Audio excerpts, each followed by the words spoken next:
Hello, everyone. Welcome to the sixth interview. Today we have Jason Goldberg, who's an international speaker and host at the Not So Serious live show and Evercoach Mastercircle. And on top of that, he's also a coach.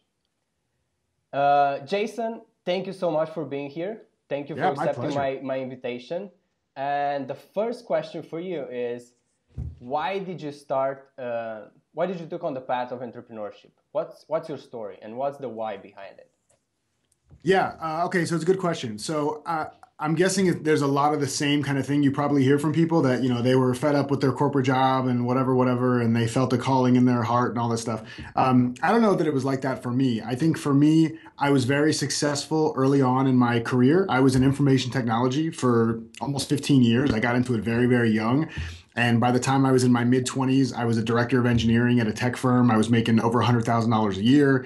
So a lot of things were going really well. I was also working a lot, 70, 80 hours a week, very high stress, not a whole lot of fulfillment. There was the monetary fulfillment. There was some extrinsic fulfillment in money and status and things like that. But I had a lot of stress and anxiety that I had had my entire life, and we can go into that if you want, but I had a lot of that during my time in my corporate job. And so I really felt like the reason I felt all those things was because I was in a corporate job. So I was like, yeah, if I become an entrepreneur and I can have my own business, then all that stuff will go away. And that's crap. That's not true at all. But that was my initial thinking was, I want to do this. But from a very young age, I had always been entrepreneurial. I had my first business when I was 12 years old. I had gotten a computer when I was around 12, 13-ish. I got my first computer and I started making. I got a desktop publishing software called PageMaker that doesn't exist anymore. And I would make flyers and things like that and sell them to people. I would design flyers. So I was and selling baseball cards. I had been entrepreneurial my whole life. So I knew at some point that would come back up again. And it wasn't until I was almost 30 years old, so 6 years ago, that I left the corporate arena and I went off and I started my first company. I started two companies before I became a speaker and a coach. So I did that stuff and we can go there if you want. But really, it was just this sense of I want to be my own boss. I want to be responsible for creating something that's uniquely mine. And I want to be able to reap the benefits of that. And not have all those benefits go to some corporation instead. Exactly. Then why did you become a coach? I don't know. I think when people say they've always dreamt of being a coach or coaching just called to them, again, I never had that. For me, I just love personal growth. I love personal development. I love to read it. I love to learn it myself. I love to apply it in my own life. And I did that. That's again, around the age of 30 is when I really started to dig into personal growth because I had so much sadness and anxiety and depression. And at times I even had suicidal thoughts. I really thought about killing myself. And because I had these things my entire life. And I was just like, God, there's got to be a different way to live. I see other people happy. And then I met my wife who I've been with now for 11 years. She had gone through a lot of stuff when she was younger, and yet she's this happy person. And I'm like, well, what the hell is it? What's wrong with me that I can't be happy? So I started digging into personal growth and personal development. And when I really started finding things that resonated with me, and I was open and willing enough to test them, and I started seeing the changes in my own life, I'm like, this stuff is awesome. How do I get paid to just keep doing this? What do I do? And the first thing that comes up is a coach.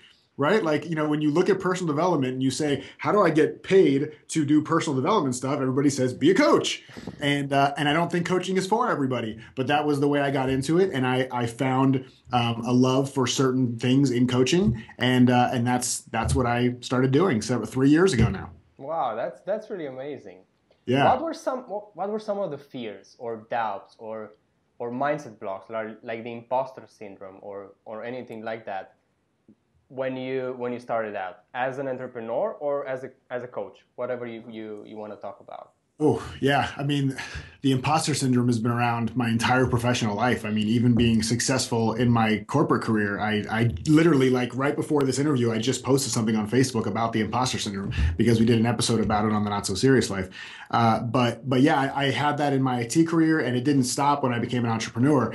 I think some of the biggest fears for me were that it was very easy for me to see what financial success look like in my corporate job because I was making really good money. And so the initial fear was, can I ever get back to that level of income when I'm working for myself? Like, because I had no frame of reference for that. I didn't have successful entrepreneurs in my life that were making a really good living and enjoying their lives. Like I didn't have a frame of reference. So I wasn't sure if I could do that.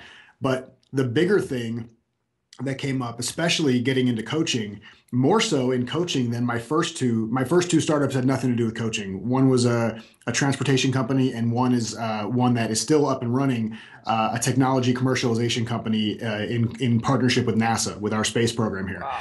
And so those have nothing to do with coaching at all. But when I got into coaching, I did have this weird thing like, who am I to be doing this? I don't have everything figured out. There are times when to this day, still, I'm the guy that talks about self-leadership and being an owner in your life. And there's still times where I get triggered and pissed off about things or about people. Who am I to be sharing this with people? How am I any different than anybody else who already knows this stuff? There's nothing new under the sun. We're all just regurgitating the same stuff. God, I could go on for years. What other fears that I have? Who might I be doing this? Why am I any different? I'll never be as good as somebody else who's started 6 months or a year or 5 years ahead of me. So why would I even start? Yeah, I mean, all that kind of stuff came. So you're normal. Exactly. Like that's the thing. Like I hope people know. Like none of us are immune to this. Like this is just the human condition. Is that anytime we start something new and we have no frame of reference, it's going to seem big and scary until we actually start doing it. How do you accept those feelings? Because I often find myself, man, I work with these fears and blocks for the last year. Mm-hmm. When will they go away? Will there ever be a day when they will go away? Or you just need to learn and accept them more and more as you go through life? Yeah. So that's a great point. And that's the fundamental misunderstanding that I had, I think originally, was that the goal of this work was to get rid of that stuff. And now I know that that's, at least for me, that's not the way I operate anymore. I look at the negative feelings, the negative emotions, or whatever you want to label them as, the things that bring us stress. They're not meant to be overcome or alleviated. They're meant to be embraced and welcomed, and for us to recognize that, look at it like spam email, right? Like we could sit here and say, oh, will spam email ever go away? No, spam email is never going to go away. It's the way of the world. But we can control what we do when we receive the spam email, right? Maybe I have a spam filter and I have something that takes those emails and puts them somewhere else so I don't have to deal with them.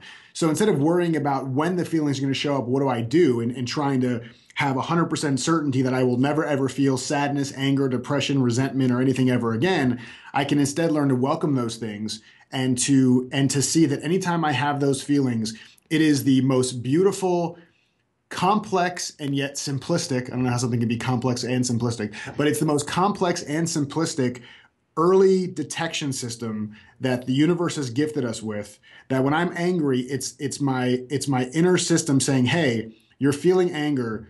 Take a look at what thinking you're doing right now that's having you feel that anger. Take a look at what you're thinking about the situation, how you're explaining the situation to yourself, how you're interpreting the situation around you, what significance you're giving to the situation you're being faced with, because that's going to tell you everything you need to know about why you're feeling the way you're feeling. And as soon as you understand that, well, then it's very simple to kind of shift into a different place that's a little more productive. Does that make sense? I love that. I absolutely love that. I have all kinds of questions now. I'm open. Let's do it. First, do you have a book recommendation for accepting and learning how to better work with those feelings and things that come up? Yeah. Anything that comes to your mind? Oh, absolutely. I mean, two people that have made the biggest impact in my life. One, we both know very well, Steve Chandler, and any book by Steve Chandler, especially Reinventing Yourself. That is to this day my number one favorite book by him, and what really has changed, again, some of those simple fundamental misunderstandings I had about the way the world works. The other one, though, directly to your point about how to deal with these feelings, has to be really anything by Byron Katie, but especially Loving What Is. Loving What Is. Everything that she does, I just love. I love her. I've been with her in person. I'm going to be with her again in a couple months. And just the simplicity of challenging and questioning the thoughts that naturally just occur in our mind is the most powerful practice that I've ever done. That's amazing. Thank you so much. Yeah, my pleasure. Another good question, I believe. How does change work? The moment you identify that something is making you anxious, Mm-hmm. how do you allow yourself time to work with that? And how actually does change work for you or in Yes. your experience? Yeah, for me, and I think this is a human thing. This has been my experience with everybody I've coached and every group that I've spoken to or every conference I've spoken at. When I talk to people afterwards about whatever I've talked about and presented on, especially around self leadership, which is my core thing that I talk about mainly in my speaking engagements, is that I believe transformation is both instant and a lifelong process. Mm-hmm. And so what I mean by that is the understanding can happen like that, right? The understanding that your thoughts are creating your feelings. That's done. That's instant. I know that. I can't unknow that.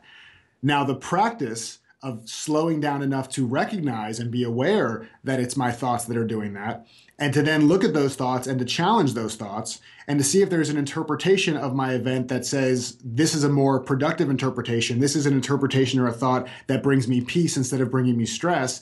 And then actually choosing to live in a way where I feel empowered, where I know that I have control over the one main thing in my world, the way I respond. Doing all that stuff is a lifelong practice. It's a moment by moment practice.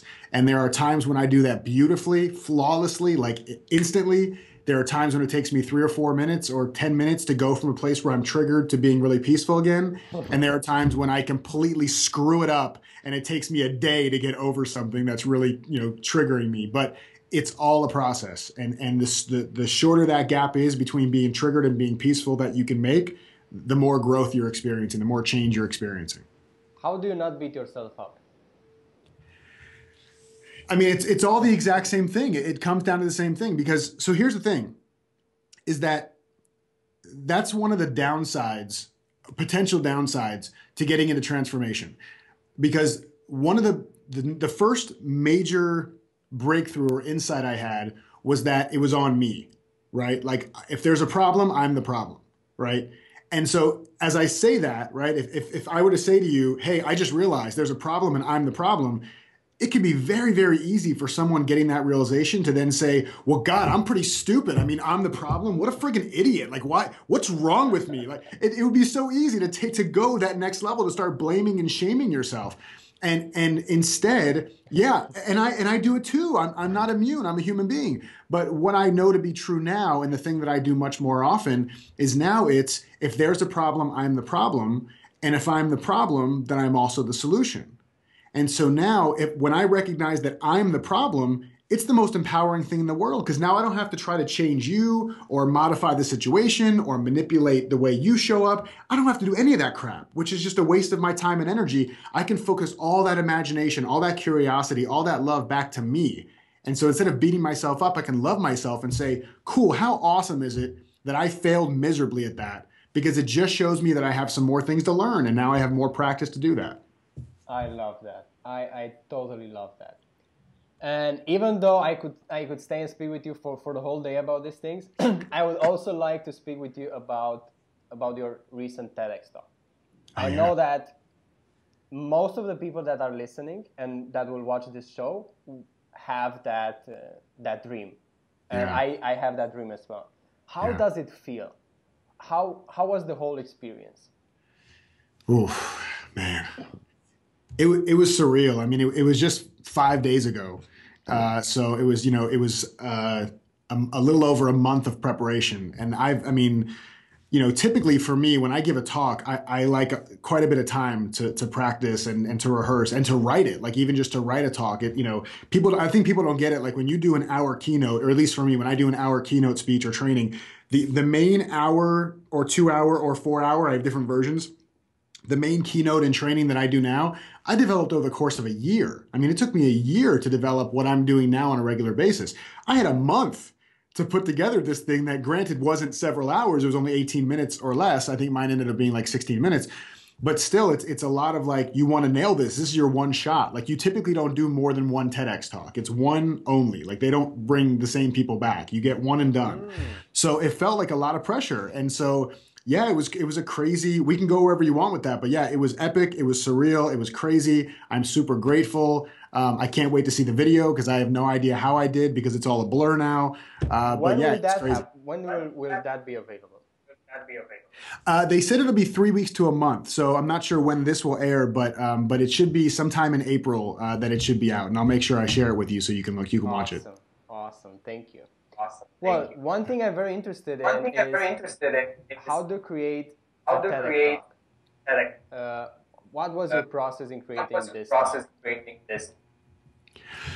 Yeah. Just one So, thing. Just one thing. Excuse me. oh, I hear myself twice. Is oh, it? really? Okay, I can put in headphones. Hold on a second. Let's see if that It only changes. started just a few seconds ago. Okay, is that better? Let's see. Yeah. No, I can. That's good. I can still hear myself. Oh, you can? That's weird. Hold on. Let me change one other thing. Hold on one second. Okay. Because sometimes you get feedback with that. Let me. I will just talk to see if I hear myself. Yeah. How about now? I don't. Good. Awesome. Okay. So, Sorry about that. no problem. So what I'm interested in, what's the process of creating a good TEDx talk? What was your process? So, okay, so the first thing, and this is, just my experience, so it could be different for everybody, but the first thing I did was, and this, I think this goes to before you even get the TEDx talk, like this is about my preparation to even apply for the TEDx, is something that I did that I don't know if everybody does this, like I can't know for sure, was that I took a real close look at what the theme was for the TEDx, right? And so ours was wanderlust, right? It was about being lost in a sense of wonder, like just being, just having a big, huge sense of wonder in your life. So when I sat down to think about what I would want to talk about, what aligns with me and my message and what I believe, I made sure that it tied in very closely to that. Because if not every TEDx has a theme, but if they have a theme, you're going to stick out more to the people who are reviewing your application if you're right directly in line with what it is they're looking for. And I think a lot of people don't do that. I mean, they had 350 submissions and they only picked 11 people. And I think a lot of that is because of the integration of the message. So that was the first step. So to figure out what it would be for me. Then for me, I said to myself, okay, well, what does wanderlust mean to me? Like, how does that align with what I speak about? And what I came to was that wonder and awe and excitement and enthusiasm, they all kind of come from this place that I like to talk about with fascination, like just being fascinated with life in general. And so I started thinking about it and I was like, that's interesting. I think when we think about being fascinated by something, we're always looking for fascination to be outside of us. Right? Oh, I'm fascinated by the moon. It's so amazing how the moon moves across the sky. I'm fascinated by childbirth when the baby comes. But it's like if you're only going to be fascinated when you see these big, huge, new, novel things you've never seen before, then what happens for the rest of your life? When in your day-to-day life, you're just doing really normal stuff. You're never going to be fascinated. That's boring as hell. And I've been there. Like I've felt like I'm going through my day-to-day and I'm like, I feel really unengaged and I feel really uninspired and I feel really unexcited. Why? Why do I feel that way? And so I started digging into that and I said, well, I know what it is. It's that I'm trying to rely on something outside of me to fascinate me instead of doing what I know to be true, which is manufacturing fascination from the inside out, right? As a moment by moment choice, as a decision, just like self-leadership and just like, challenging your thoughts. All these things are a moment by moment process. So once I had my theme that, okay, I want to talk about manufacturing fascination. I want to talk about what it means to be fascinated. I want to talk about how you create that from the inside out. Then the way I wrote the talk is the way I write every one of my talks. And here's my super secret process. I keep a Word document on my computer, and you can do this in Evernote or whatever. And especially if I have more time, I do this. With this one, I didn't have as much time, but the same thing applied. I keep the theme in my head. And every time any little thing pops up in my head that I think applies to the speech, I add it to the Word document, right? And I put lines in between each section. So I know that like this section here was one thought that I had. So it's not just some big run-on paragraph. So I have my own little thought and then I have a line. I'll be at the gym and I'm reading something and I'll get a note and I'll just pick up my phone and I'll email it to myself, like whatever it is. So at the end of doing that for, it could be a couple days, could be a week, could be a month. In this case, it was like maybe the course of a week. I had a 14-page Word document that just had all these random thoughts that I had. There's nothing cohesive. There was no talk, but they were just things that I thought were interesting or stories that I remembered from myself about when I had manufactured fascination or whatever. And one main story that became the main story that I shared in the talk. So then what I did was I print out this 14-page document and I cut along those lines that I had made, right? So now I have all these little strips of paper that each have their own little note. And you can do this on the computer, but I like the paper. Like I like to be able to move things around. I saw the picture in your Facebook account. Yeah, exactly. So I do that. So I print everything out. So I have all these little strips of paper, and then I start reading through the strips of paper, and I see where there are themes that develop. And I'm like, okay, well, this goes over here. And I'm like, okay, well, this kind of sounds like it would go with that too. So that goes in that pile. And here's a new thought. Well, this one doesn't go in any of those piles. So that goes here. And I start creating these piles. And before I knew it, I have 5 different piles that all are kind of each have their own little theme. And now all I have to do is arrange the little papers that are in each little pile and then find creative ways to transition between each pile. And you got to talk. Your talk's done. And now it's just about rehearsing. Amazing. That's Does that make sense? It makes a lot of sense. And I believe you can actually use that process when you're creating an e-course, for example, or an ebook or whatever you're creating. That's really awesome. Absolutely. And then rehearse like crazy. So I rehearsed probably 40 times. Oh my God. Easily. And I could have done a lot more. I probably should have done more. We'll see when the video comes out. Fingers crossed, my man. Fingers crossed. So delivering the information is one thing, but how do you deliver emotion? Because I believe a lot of people can deliver information, but it's tough to connect with the audience on an emotional level. Yeah, I think very rarely does information ever shift people's emotions. And as you well know, and that's, I'm guessing, where the question comes from, is that our job as speakers is to shift people's emotions, right? And now if you're a lecturer or you're a college professor or something, maybe it's not. Maybe it's just share information. Although I would say they would do even better, or they do even better. The professors I've had that shared stories and shifted my emotions were the ones I remembered the most. So if information doesn't do that, then we have to rely on stories to do that. And it's really important that, and this is probably like the main, because I coach people on writing speeches as well. And one of the main things that I seem to have a lot of challenge in helping people with is, even if they come up with a great story is fantastic. And a great story in and of itself will have people say, wow, like what an amazing story. And that will shift their emotions, right? Because it's inspiring, it's interesting. But to really take that to the next level, your story has to become their story, right? They have to see themselves in your story. And so one of the main stories I share a lot in all of my keynotes, I didn't share this in the TED Talk because it didn't fit, but the main story that I share in most of my keynotes and trainings is about me losing weight, right? About me being really heavy, being really overweight, being obese, being 330 pounds, and losing a bunch of weight. Well, that story in and of itself, if I just told the story of me losing weight, there are people in the crowd who would say, wow, that's so cool. He lost all that weight. Good for him. And maybe they'd be inspired. And there are some people who maybe need to lose a lot of weight. And so they go, wow, that's really inspiring. Like, I'm going to go out and lose weight. But what about the people in the audience who are fine with their weight and they're not overweight and they never lost a bunch of weight and they've never been fat? It doesn't really do a whole lot for them. Again, they may be inspired, like, wow, what a cool guy. Good for him. It doesn't really touch them. And so the angle I take is, yes, I had this external weight, but I also had internal weight, right? I had fear, I had stress, I had depression, I had anxiety. And to make matters worse, not only was I holding on to different kinds of weight, having that weight inside and on the outside of me was causing me to wait to do things in the world. So I was overweight in my body, I was overweight in my heart, and I was overweight waiting to leave my job, waiting to put my funny side into my work, waiting to lose weight, like all these things I was waiting to do. So now when I asked the audience, where are you holding on to weight in your heart? And what is it having you wait to do in the world? Now they start thinking, oh, crap. Everyone can relate to that. Everyone can relate to that. So that's the big shift is, yeah, it's great if you share a story, but it shifts people's emotions when you make your story their story. Mm-hmm. Would you start with a story, or how do you introduce it? You start with a story. I like to start with a story. So, and there are a lot of different mechanisms to really share a story powerfully. But I like comedy also. So whenever I can bring comedy into it, it relaxes people and they're more apt to listen to you. I like to make fun of myself a lot. And again, that's just, again, something that I do because I think it's funny, but also it makes you more relatable. People want to listen to you because they say, okay, you don't take yourself so seriously. But I always, as much as possible, I like to either open up with something that catches people off guard and it's provocative, or it just goes right into the story. So for the TEDx, I didn't start directly with the story.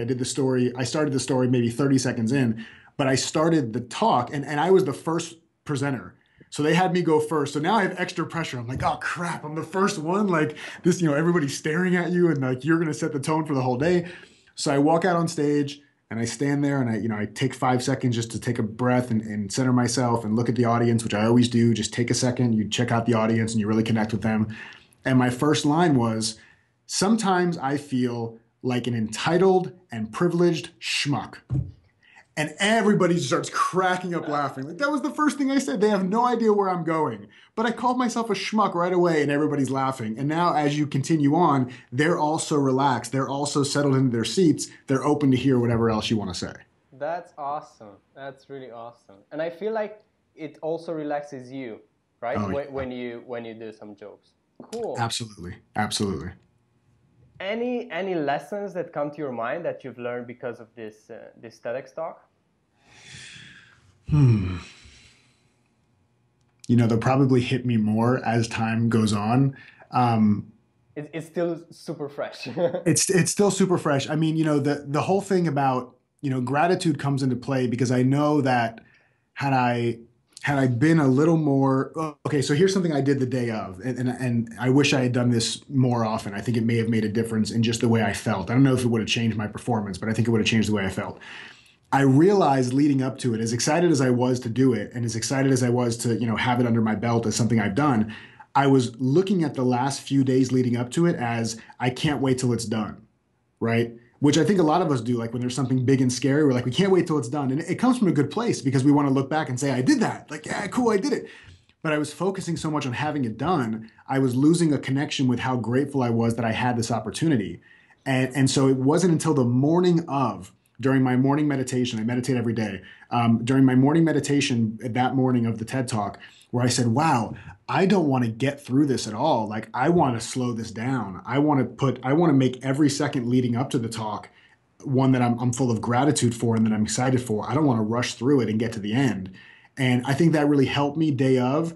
But I think that had I done that more leading up to it, it would have made me even more relaxed the day of. Does that make sense? Mm-hmm, mm-hmm. So not rushing through it. Even with a goal or a dream, I also find myself, maybe it's also the age, but I find myself that I'm excited, but that excitement can sometimes lead to tension because I get so impatient to actually get there, just get there. And it's also, as you said, to be able to look back at it and say I've done it, but it's also because you're so excited about that particular thing. Yeah. Cool. Yeah. And one last question.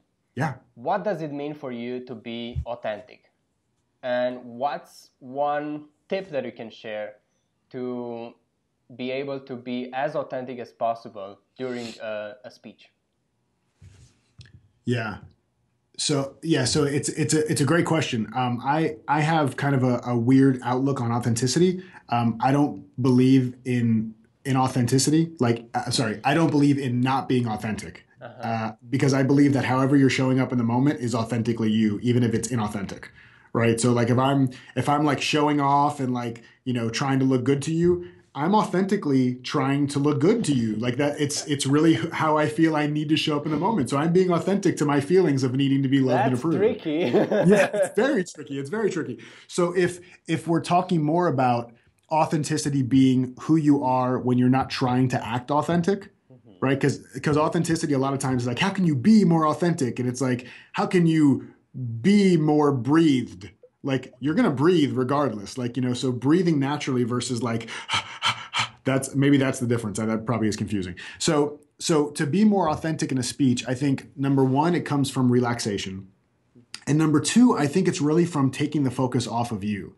And one of my mentors in speaking, one of my good friends, Dr. Sean Stevenson, and I don't know if you've heard of Sean Stevenson before. Have you heard him before? Okay, so check him out. He's great. He wrote a book. It's up on my shelf. Get Off Your Butt, B-U-T. He's a world-renowned speaker, and he shared the stage with Richard Branson and Tony Robbins, just an amazing guy. And one of the things he taught me that I love, is he will do this thing even to this day, and he's been speaking for 20 plus years.